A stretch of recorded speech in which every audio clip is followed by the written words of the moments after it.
Hi, I'm Mary Clayton Carl. I'm Jerry Hartley. It's nice to meet you. Nice to meet you. Well, so, tell me about yourself.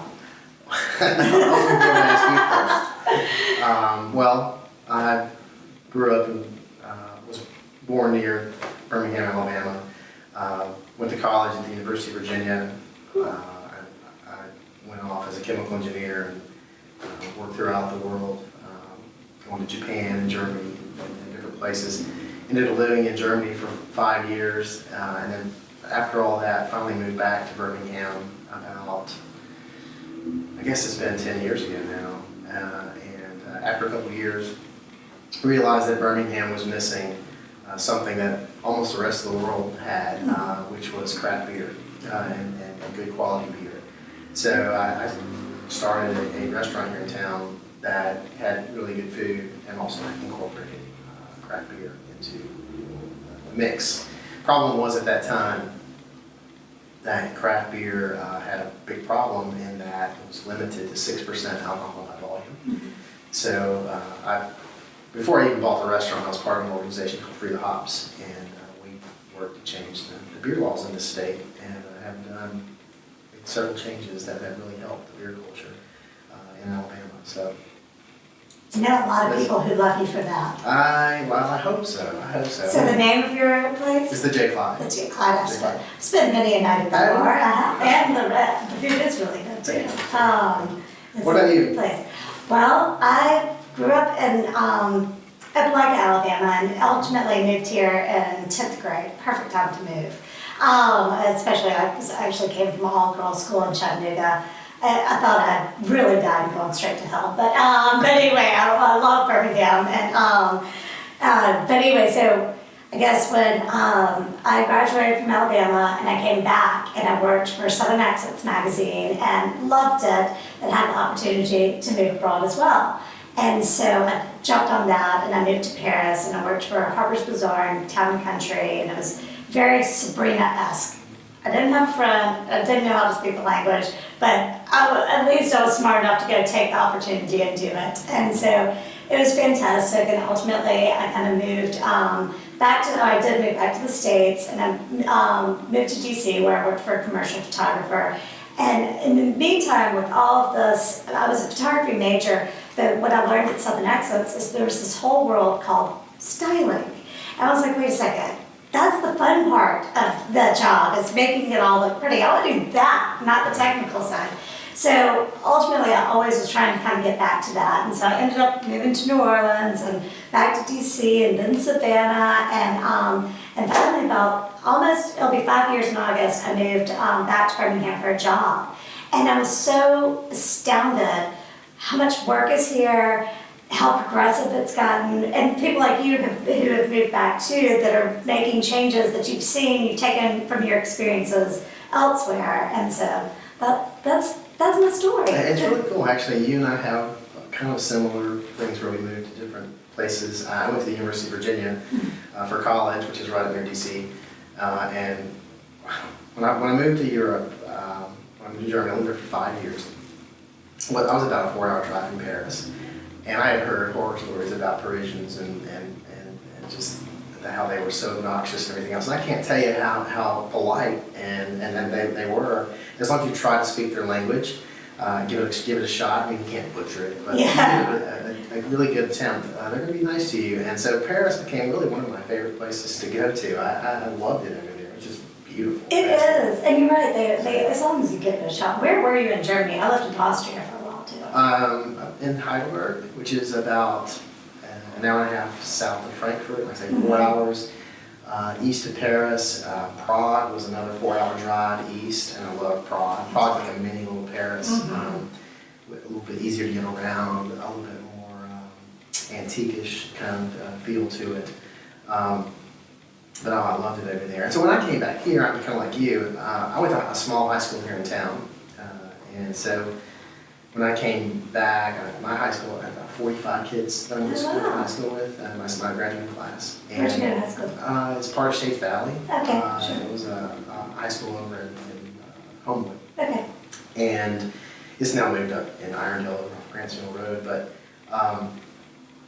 all my I don't know, 2/3 of my class members live somewhere else around the country. All of us went to college. And my wife went to high school with me as well. Oh, She went to cool. Birmingham Southern undergraduate, and then she got her PhD at the University of Virginia, and she's now a professor at UAB. So we were both thinking the same thing that you were, like, all the people who have the talent and have these bright ideas, they move somewhere else. So our thought was we would stay here and try to be part of it rather than move away. And I had a conversation with a former mayor one time about brain drain. And that's really what it was, where all the talented people were going elsewhere. And like you're saying, let's stay here, make this a better place, and not try to go out. I mean, traveling is great, and learning about all those things is really cool. And you can bring those experiences back and make Birmingham a better Birmingham. Absolutely, and I see it all the time. It's become this melting pot of culture, and what's going on downtown is so cool, and it's been really refreshing to see how, I mean, all these people coming home or moving here because they want to. I mean, there's so many restaurateurs that come in because they know it's such a great area, but it really is kind of fun. And there's a mecca publishing, which... Yeah, one of the things you mentioned restaurateurs and everything, I'm president of Birmingham Originals, which is a local independent group of restaurants. So we have anywhere from 5-star restaurants to meat and threes that are part of the organization around town. In my place, which is more of a pub, tavern kind of feel to it.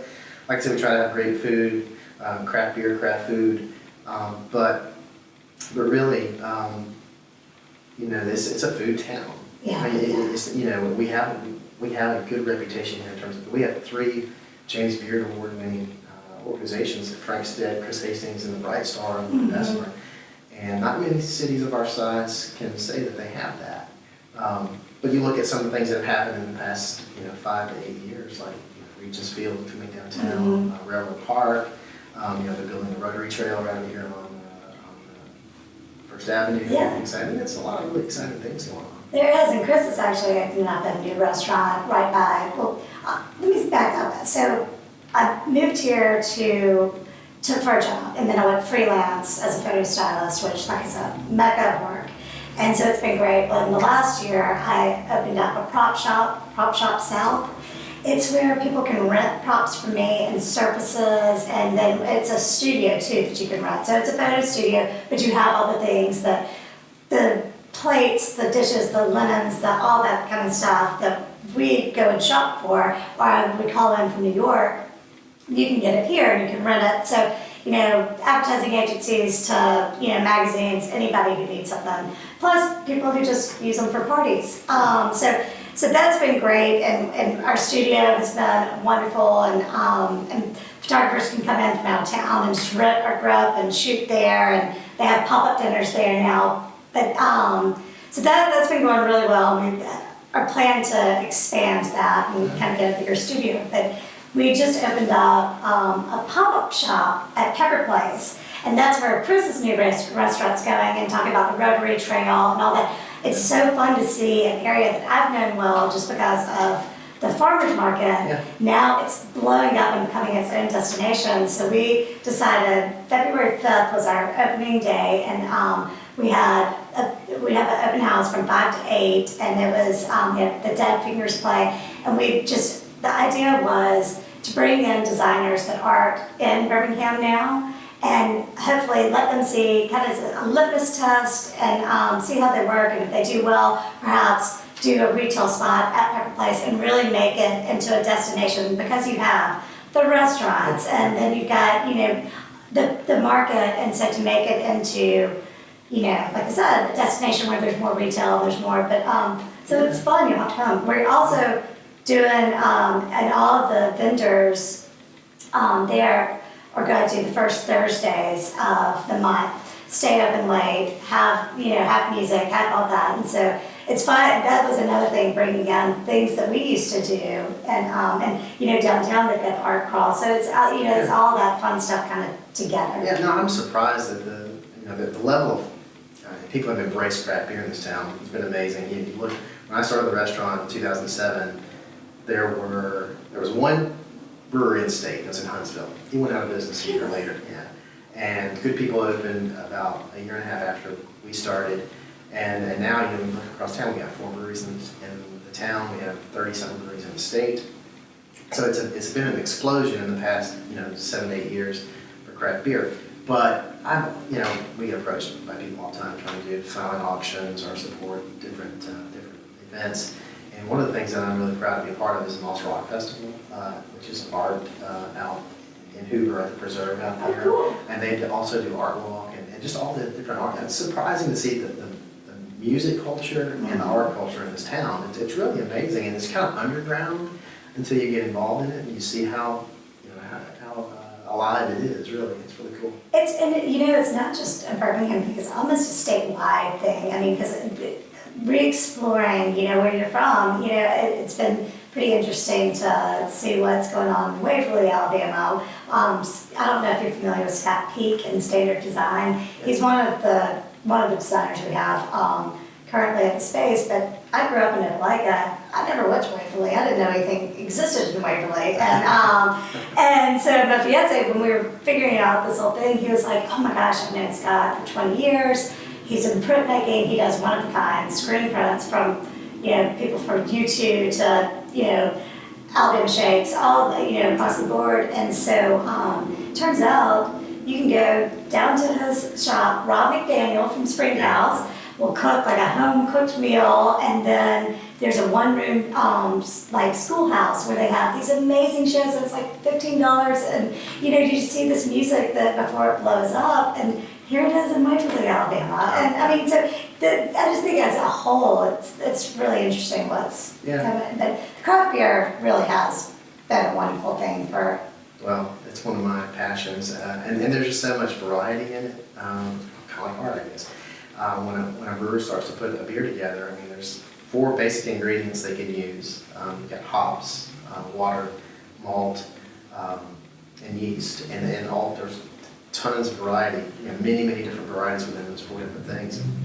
And even water, I mean, how hard the water is, how soft the water is, those kind of things impact the beer. Mm-hmm.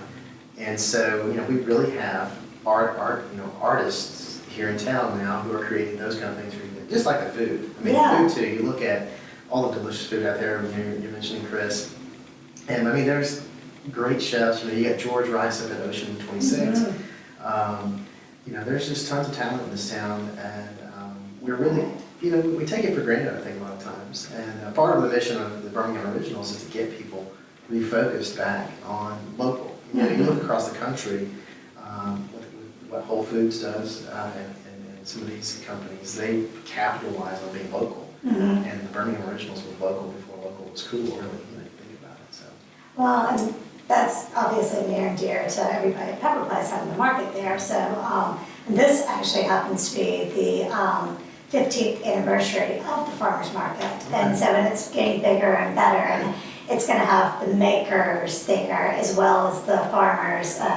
It's been pretty neat to kind of get back into that world, which I love. And we're showing pretty pictures of food and that kind of stuff. It's really kind of been fun to dial it back and get from the farmers, what are you doing? And and we've already got the farm to table kind of thing here, which is so fun knowing these guys now. Well, the Birmingham Originals used to have their Breaking Bread Festival at Pepper Place. And so last year was our 11th year of having the festival, which I didn't know the farmers market was older than Breaking Bread.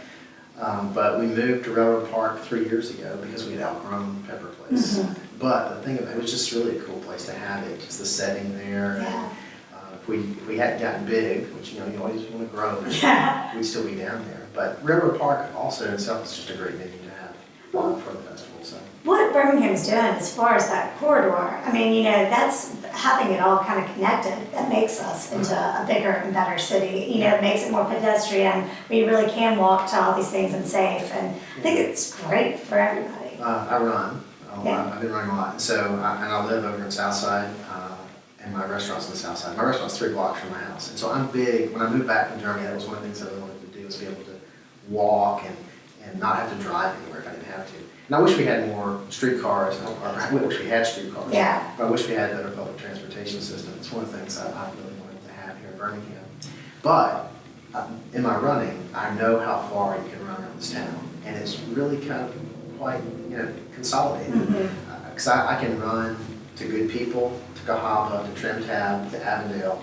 It's less than 10 miles They round don't trip. have good breweries. I do a circle, and I'm still struggling to find 10 miles. I mean, they're Yeah. that close to those. So from Good People to Avondale is less than 2 miles. You know, Wow. that's how compact this downtown area is, and on this side of the tracks. Mhm. It's so great to meet you. I don't, at this point in time, I have no reason to go anywhere else because everything's so vibrant and looking forward here. And I think we have good leadership in this town as well right now. So. All right, great. Well, it's such a pleasure to meet you too. And like I said, I'll certainly be bellying up to the bar at the J. Clyde. But yeah, come and visit us. And if I need a suit of armor. A suit of armor. Yeah, come there or a pair of jeans. Come to the pop-up shop. Okay. Either way. But it's a pleasure to meet you. And it is wonderful to have good Birmingham people back in Birmingham. Thank you. All right.